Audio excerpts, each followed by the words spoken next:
التمسك بالأثر نجاه. السلام عليكم ورحمة الله وبركاته. إن شاء الله الحروف الهجائية അറബി അക്ഷരമാലയിലെ ത എന്ന ഹർഫിനെയാണ് ഇന്ന് നമ്മൾ പരിചയപ്പെടുന്നത്. ത എന്ന ഹർഫിൻ്റെ മഖ്റജ് നമ്മൾ പഠിച്ച ദാലിൻ്റെയും താഇൻ്റെയും അതേ മഖ്റജാണ്. അപ്പോൾ അത്താഉ വദ്ദാലു വത്താഉ ഇത് മൂന്നിൻ്റെയും ഉത്ഭവസ്ഥലം ഒന്ന് തന്നെയാണ്. അഥവാ നാവിൻ്റെ അറ്റത്തിൻ്റെ തലയും മേലെ മുൻപല്ലുകളുടെ മുരടും ചേർത്തുകൊണ്ടാണ് പറയേണ്ടത്. പക്ഷേ ദാലും അതുപോലെ തന്നെ താവും അത് സ്വരഭാരമില്ലാതെ ഉച്ചരിക്കേണ്ട ഹർഫാണ്. നേരെ മറിച്ച് ത ആവട്ടെ അറബി അക്ഷരങ്ങളുടെ കൂട്ടത്തിൽ ഏറ്റവും മസിൽ പവറുള്ള അക്വയായ കവിയായ ശക്തനായൊരു ഹർഫാണ് ത എന്നുള്ളത്. അതിൻ്റെ സിഫാത്തുകളെല്ലാം തന്നെ നല്ല കവിയുള്ള ശക്തമായ സിഫാത്തുകളാണ്. അപ്പോൾ ത വായ നിറച്ചുകൊണ്ട് ഉച്ചരിക്കണം. ഫോട്ടോ ശ്രദ്ധിക്കുക. നാവിൻ്റെ സെൻറ്റർ മധ്യഭാഗം കുഴിയുകയും തൊണ്ടയിൽ ഇടുക്കമുണ്ടാവുകയും ചെയ്യും. ത തി തു ത എന്ന് പറയുമ്പോഴാണ് സ്വരഭാരം ഏറ്റവും കൂടുതൽ ഉണ്ടാവുക.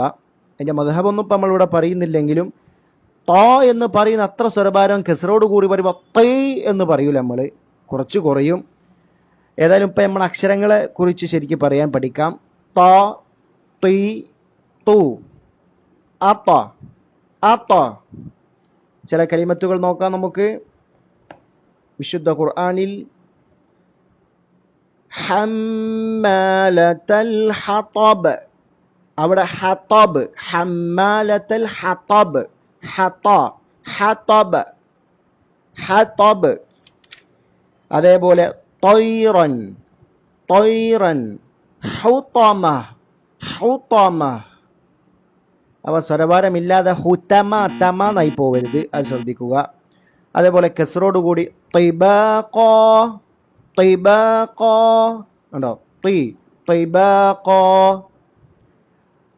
അതേപോലെ തന്നെ ദമ്മോടുകൂടി വതൂരി വതൂരി സീനീൻ വതൂരി. സുക്കൂനോടുകൂടി വരുമ്പോൾ അതിന് കൽക്കല ഉണ്ടാവും. കൽക്കല എന്ന സിഫത്തുണ്ട്. അപ്പോൾ മുഹീത മുഹീത എന്താ മുഹീത അത. അപ്പോൾ നമ്മുടെ നാവിൻ്റെ ആ മഖ്റജിൽ തൊട്ടും എടുക്കും നമ്മൾ. ഫതഹോട് കൂടി പറയുന്ന അത്ര ഒരു വിടവില്ലാതെ മഖ്റജുകൾ ഉത്ഭവ സ്ഥലങ്ങളിൽ തൊട്ടെടുക്കുക നമ്മൾ ചെയ്യുക. മുഹീത മുഹീത. അപ്പോൾ ത തി തു അത. ബാറകല്ലാഹു ഫീക്കും. അസ്സലാമു അലൈക്കും വറഹ്മത്തുള്ളാഹി.